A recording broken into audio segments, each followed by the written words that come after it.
అదరగొట్టే కారం రంగు రుచి ఆచి కారం పొడి. గ్రెనేట్ విలేజ్ గెలిస్తే మైలేజ్. ఉమ్మడి కరీంనగర్ జిల్లాలోని అన్ని గ్రామ పంచాయతీల్లో ఎన్నికలు ఒక లెవెల్లో ఉంటే గ్రెనేట్ పరిశ్రమలున్న గ్రామాల్లో ఎలక్షన్ మరో లెవెల్లో ఉంది. ఇక్కడ ఒక్కసారి సర్పంచ్ గా గెలిస్తే లైఫ్ సెటిల్ అవుతుందని అంతా భావిస్తున్నారు. గెలుపు కోసం కోటాను కోట్లు ఖర్చు చేసేందుకు వెనకడ్డం లేదు అభ్యర్థులు. నామినేషన్ల పర్వం మొదలైనప్పటి నుంచి ఓటర్లకు విందులిస్తున్నారు. పురుష ఓటర్లకు చీర్స్ చెప్తున్నారు. మహిళా ఓటర్లకు చీరలు పంచుతున్నారు. ఉమ్మడి కరీంనగర్ జిల్లాలో సర్పంచ్ ఎన్నికల హడావిడి మామూలుగా లేదు. ఊళ్ళన్నీ సందడి సందడిగా మారిపోయాయి. ఇక గ్రానైట్ పరిశ్రమలు ఉన్న గ్రామాల్లో అయితే అబ్బో చెప్పతరం కాదు. గ్రానైట్ గ్రామాల్లో ఎన్నికలు చాలా కాస్ట్లీ. ఇక్కడ అభ్యర్థుల ఖర్చు లక్షల్లో కాదు కోట్లలో ఉంటుంది. సర్పంచ్ అభ్యర్థులు ఓటర్లని ఆకట్టుకునేందుకు విపరీతంగా ఖర్చు పెడుతున్నారు. ప్రతిరోజు ఒక్కో సామాజిక వర్గానికి విందులిస్తున్నారు.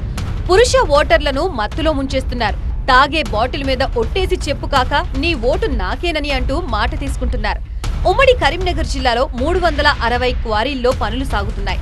గ్రానైట్ పరిశ్రమల పరిధిలో సుమారు 60 గ్రామాలున్నాయి. కరీంనగర్ శివార్లో గ్రానైట్ బిజినెస్ తో పాటు రియల్ ఎస్టేట్ వ్యాపారం కూడా జోరుగా సాగుతోంది. ఈ గ్రామ పంచాయతీల్లో ఆదాయం కూడా విపరీతంగా ఉంటుంది.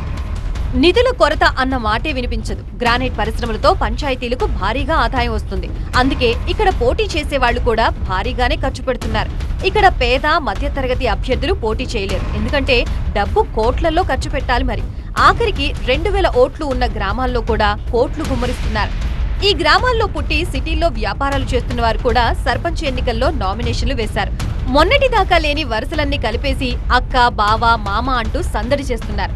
కరీంనగర్ టౌన్ కి ఆనుకుని ఉన్న ఓద్యారం, బహుపేట, ఆసిఫ్ నగర్, నాగుల మల్యాల, ఆసాంపల్లి, ఘట్టుబూత్కూర్, ఎల్లగందుల, సర్వారెడ్డిపల్లితో పాటు పలు గ్రామాల్లో గ్రానైట్ పరిశ్రమలున్నాయి.